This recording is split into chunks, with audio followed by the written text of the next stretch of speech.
సింహరాశి వారికి గురువు లాభంలో ఉండడం, అష్టమంలో శని ఉండడం, జన్మంలో కేతువు, సప్తమ రాహు.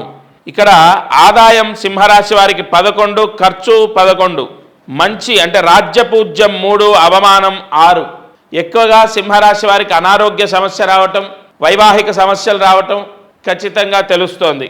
సింహరాశి వారు అనారోగ్య సమస్యలో నుంచి, వైవాహిక సమస్యలోంచి బయటపడాలి. ఎక్కువగా వైవాహిక సమస్య ద్వారా లేదా బిజినెస్ పార్ట్నర్స్ ద్వారా, అంటే వ్యాపారంలో కలిసి పెట్టుబడి పెట్టిన వాళ్ళ ద్వారా లేదా తోడబుట్టిన వాళ్ళ ద్వారా గొడవలు, మనస్పర్ధలు, చికాకులు ఎదుర్కొంటారు.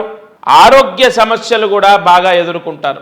ఈ సింహరాశి వారు దోషాలని, అంటే ఈ సింహరాశి వారు ఎక్కువగా అనేక దోషాలని అనుభవించే అవకాశాలు కూడా ఉన్నాయి ఈ సంవత్సరం. ఎందుకంటే అష్టమ శని ఎఫెక్ట్ బాగా ఉంటుంది. జాబ్ డిలే అవ్వటం, చేస్తున్న జాబులో ప్రశాంతత లేకపోవడం, లేదా ఆరోగ్య విషయంలో ఇబ్బందుల ద్వారా ఉద్యోగాన్ని మానేయటం, అలాగే అనుకోకుండా ట్రాన్స్ఫర్ అవ్వటం,